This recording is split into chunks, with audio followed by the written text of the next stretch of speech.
ora kuat cobane gelem nyolong jupuk patone iso mangan.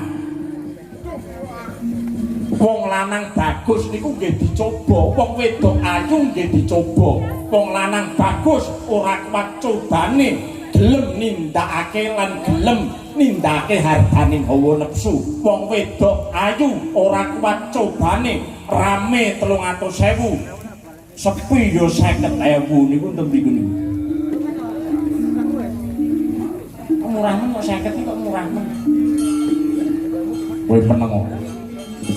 Dina iku ora sata rasane atiku. Pokoke iki mengko ana sing guyu siji ya ta guyu pisan entuk rokok gru sakler. Terus malah tombok dhewe iku. Dina iki aku tetep beguguk mutawaton tresnani kadare Suprabawati munggah ning kayangan. Kaluwan iki entuk pancen kowe ora gelem ngetutake tindake Prabu Kalapracana ing mapan ana kene wae. Aku ora mbok tutke ora paten. Yakin ora tak tutke ora apa-apa? Nangis.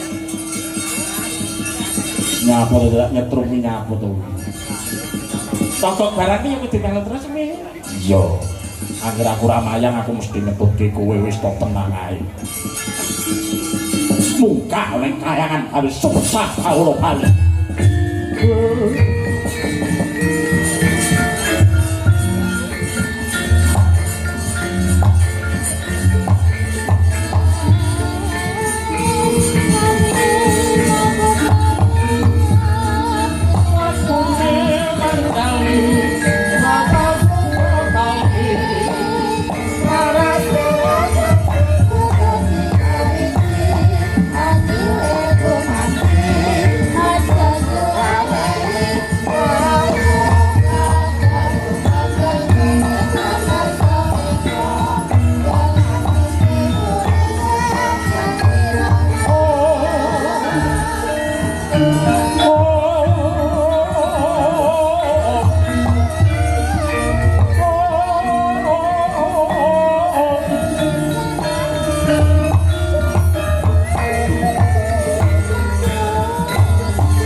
mangawur-awurahan pangarane kacurip kong maguru kongso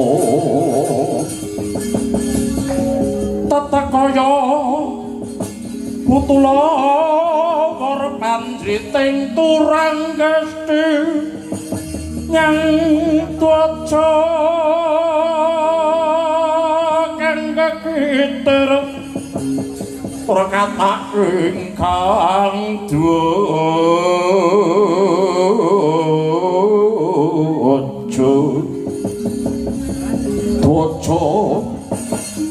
layu sopilatal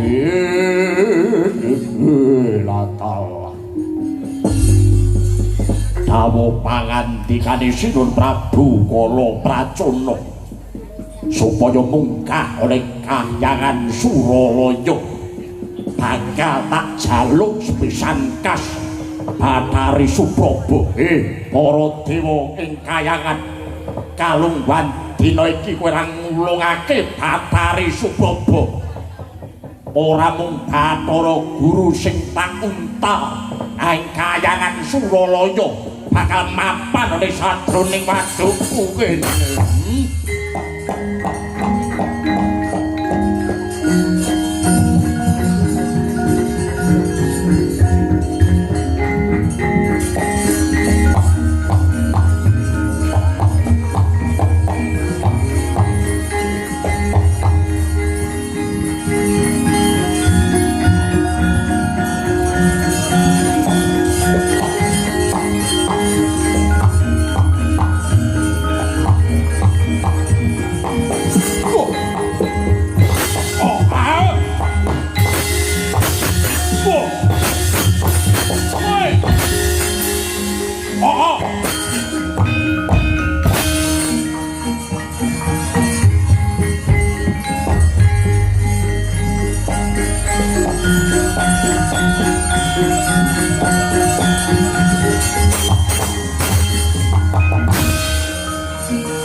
Prang jambu yam yam bodal loro tatet wiloting koto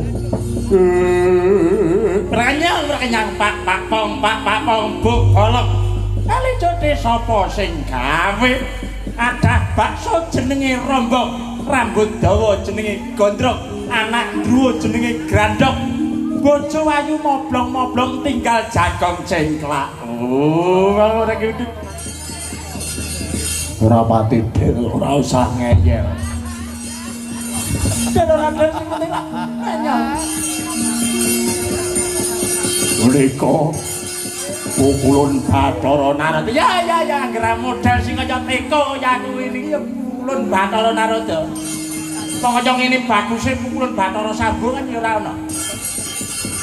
Wonten dawuh kados pundi paduka ngasta jabang bayi kang taksih abidya aku ngerti ulun ngerti kalamunta kita munggah ning kahyangan Suralaya iki ora ana liya mung kejaba bakal ngrabekke Gusti sesembahan sing jenenge Prabu Kala Pracana lak ngono ta inggih leres dawuh pangandika paduka ning ora segampang kuwi anak-anak kalungguhan iki ora mung kuwi sing dadi pungagine para dewa maragake pidhangetna dawuh ulun Gusti sesembahanmu Kala Pracana isa wong kuwi jenenge dadi bojone Bathari Supraba yen to kowe cilike isa ndadekake tatune bocah iki gedhen iso mateni bayi sing tak aturake marang kowe iki kowe bisa mateni jabang metu ora mung Bathari Supraba ning kahyangan pen dina iki